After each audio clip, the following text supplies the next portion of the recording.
Welcome to Ink Unleashed, where manga meets microphone, with your host, the Silent Sheepdog.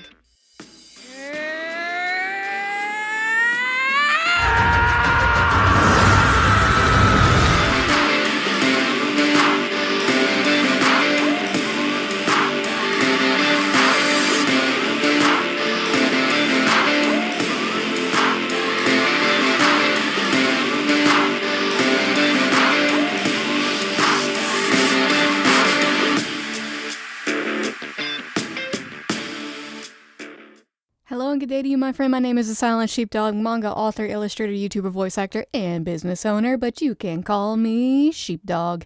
Welcome to my independently produced podcast, Ink Unleashed, where manga meets microphone. Also, to any consistent listeners, I sincerely apologize for this episode being uploaded a day later than usual, as I've run into connectivity issues with my awful internet, and I have also been bombarded with work. I study, write, record, produce, and edit every single thing that I do by myself, and sometimes things invade my schedule and simply become too much, coupled with a couple of technical issues, and this was one of those weeks. So, in this episode, it will be a little bit different, as I'm going to be talking primarily about the anime version of this content with specs of the manga added in. The reason why is that it's hard to find continuous versions of the manga similar to Kekai Sensen online, and the content is sparse for the manga version. I looked up and down, and my usual source did not turn up anything worth reading as far as learning about the story in order. However, luckily for us, Netflix adapted it as an original, and so that will be my source of information for today's episode. Alright, let's get down to it, shall we? Courtesy of Anime News Network, the Harvey Awards, which honors outstanding work in comics and sequential art, announced the winners for this year's awards at New York Comic Con. I could have been there, and I didn't get to go, which sucks. On Friday, Tatsuki Fujimoto's Chainsaw Man won the award for Best Manga. Chainsaw Man competed against Wataru Nada Tani's Cat Plus Gamer, published by Dark Horse, Tatsuki Fujimoto's Goodbye Eri by Viz Media, Hayao Miyazaki's Shuna's Journey, First, Second, and Tatsuya Endo's Spy X Family. Spy X Family? I've heard it pronounced both ways.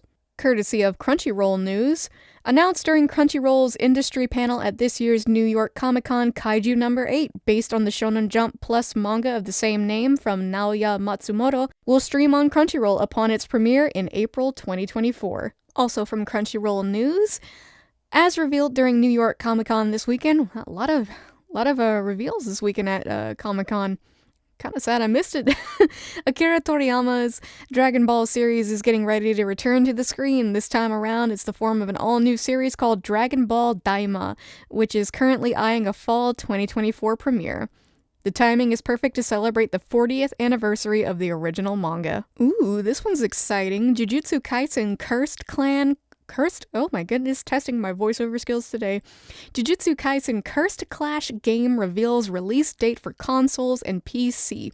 The 2v2 brawler is ready to unleash its curse on February 2nd, 2024. Over 15 playable characters will be available, including Yuji Itadori, Megumi Fushiguro, Noboru Kugasaki, Gojo Satoru, of course, Maki Zenin, Toge Inumaki, Panda, and Ryomen Sukuna. Physical and collector's edition pre-orders are now live, and you can see more footage in the new trailer. Via Bandai Namco, Jujutsu Kaisen, known for its serialization in Shueisha's Weekly Shonen Jump, is getting its first console game. In this 2v2 action game, aim for new heights by mastering the curse techniques of powerful Jujutsu sorcerers and cursed spirits. Choose your partner, and create unique combinations that both complement your playstyle and showcase the different curse techniques each character possesses. Strengthen your curse techniques through exhilarating battles, defeat your opponents, and domain expansion? I love the way that was written. The story and art of Levius were done by author and illustrator Haruhisa Nakata.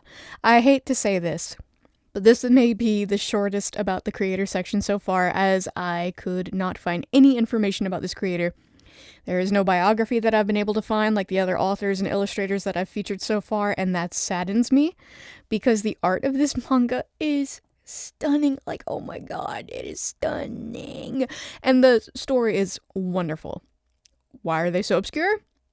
Where have they been all my life? And why has no one told me about them? The intro to this manga and anime will be read from the wiki, as I was unable to give an all-encompassing story fully, and honestly, I want you to just go read it and watch it, like it's that great. So today's formatting will be a little bit different, but courtesy of the wiki. Levius is a Japanese manga series written and illustrated by Haruhisa Nakata.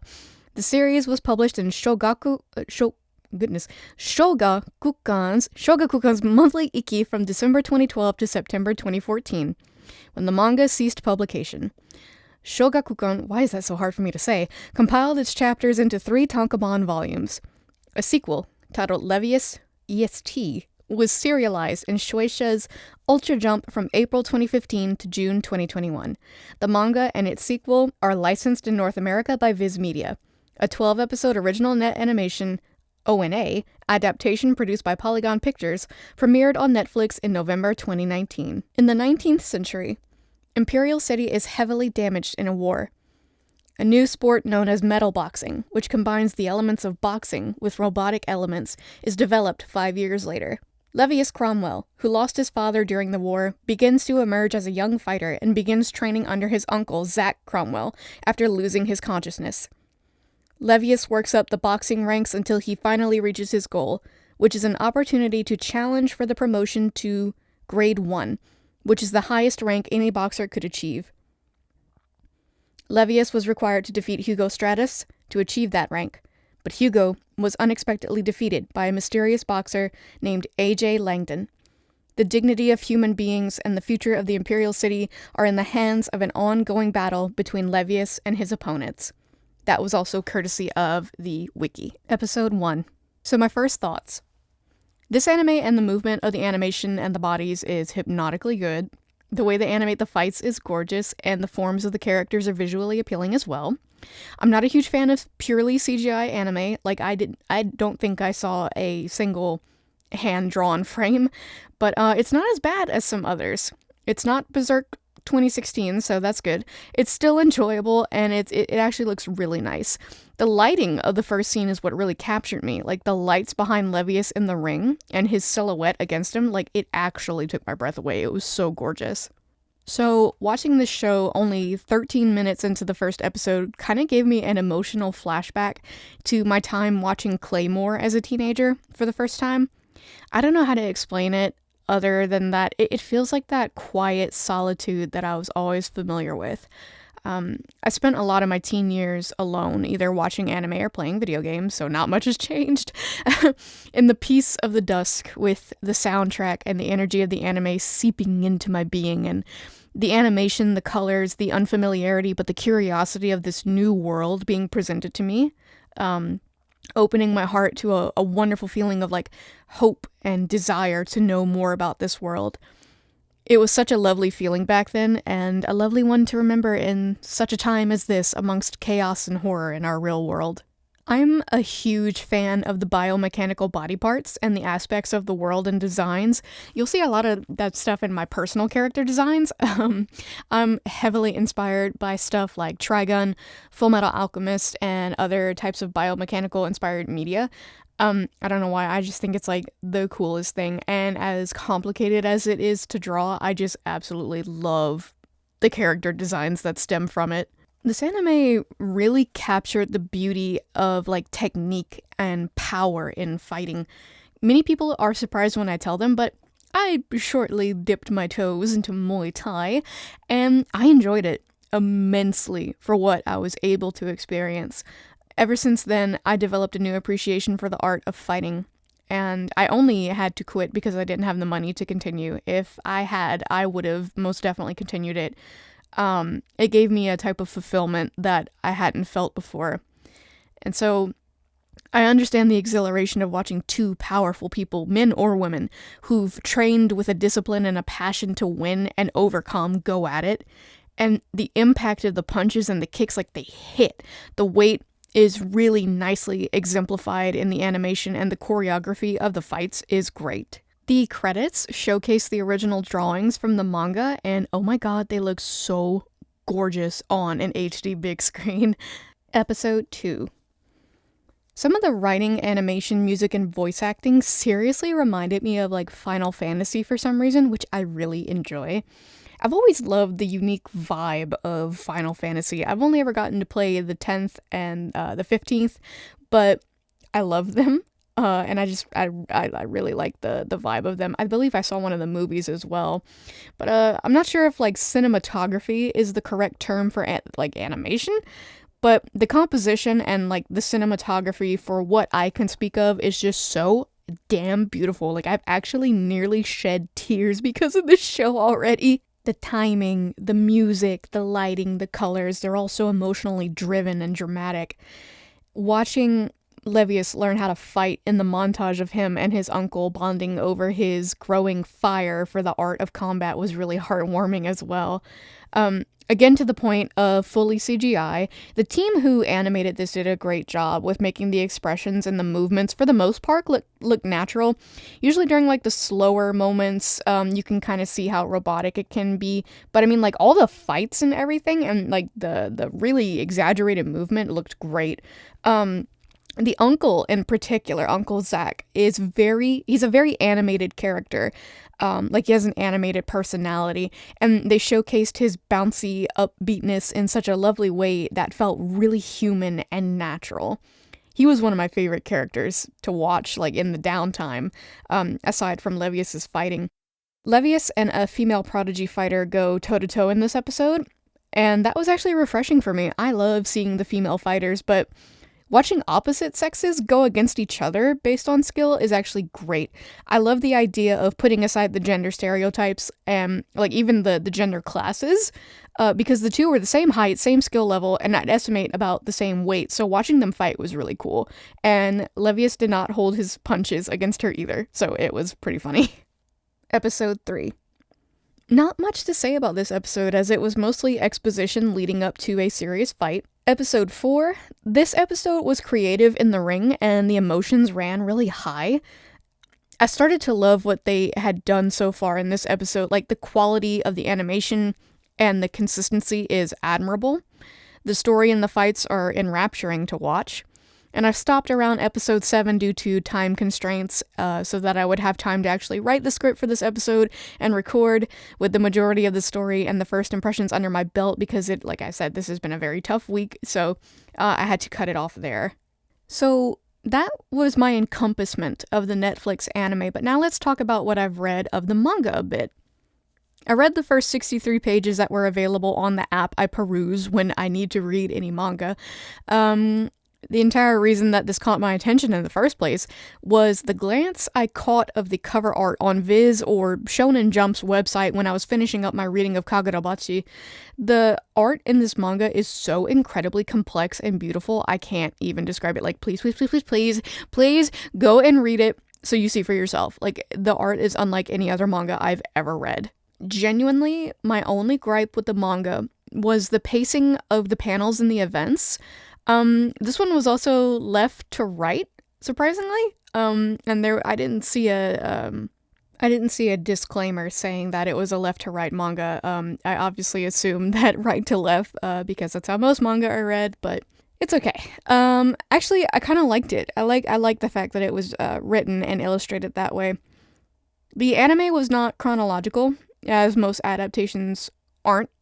I understand that there are differences in, like, pacing and how things need to be done, and then budget and how everything needs to get animated, so... But, honestly, it was kind of a good thing, because it made it a little bit easier to understand the timeline of things. It's not a huge deal, but Levius the manga feels more like an art book than a comic book. I think you should engage in both mediums of the story in order to get a full grasp. The second thing is, as I mentioned, I love stories and media of fighting. And as beautiful as the art is, I feel like the unfortunate truth about fighting manga is that most of the time it doesn't carry the weight of the motion and the thrill of a live fight. Like, the anime was wonderful at showcasing weight, timing, technique, and the fights were wonderful to watch, but the manga just didn't have the power to do so in still image form. That's my opinion. Perhaps you're more keen to the manga versions of, like, boxing and MMA and stuff like that, but I personally believe that it's better to see in action. I, by no means, discount the art, though, with that statement. So because of my limited amount of media to be able to consume in regards to this anime, this episode will be a little bit shorter than usual, which makes me sad because I just feel like all of these amazing titles, like the most amazing titles have like 12 episodes, which Levius has 12 episodes, and there's usually not a whole lot to talk about or expose you to. But most certainly, if you have access to Netflix, which was the only place I was able to watch it, I couldn't find it anywhere else. Luckily, my family has a subscription to Netflix. I do not personally have one, so I use theirs. But I went and watched it, and honestly, I did not want to stop, but it was getting so late, and I had to come write this episode. But I made it to, like I said, about episode 7, and it was fantastic. I absolutely loved everything about it. There was not one bad episode in the bunch. So whenever you can, if you can pick up the DVD set, I would recommend that. That way you can get all of it. If you could pick up the physical manga, I always advocate for supporting the artists and illustrators by giving them your money for all the hard work that they do, because manga is a very tenuous and hard thing to make. And the story is brilliant. So please go support the works of your favorite creators, because I think that many of them sincerely deserve it. And I do have socials and my business email in my YouTube description. This podcast does go up on Spotify and YouTube. If you ever want to tell me what you think about things that I recommend to you, go ahead and shoot me an email or shoot me a Twitter X, DM, whatever it is now. But yeah, like, let me know your thoughts. I want to know if my podcast helps you find good content, or if you have any suggestions. That would be greatly appreciated to hear what you guys think and how I could get better with this podcast, or things that you would like to hear, people you would like to hear interviews, or any other things you would like me to feature. So thank you so much for listening. I hope you enjoyed this episode of Ink Unleashed. I hope to see you back here next week, where I talk about one of my all-time favorite mangas that I'm sure many will be happy that I'm covering. It's a well-known manga, and so is its creator, but my love for them is just grand, and it would be an honor to showcase them on my podcast. So look forward to that, and I'll see you there. Sheepdog out.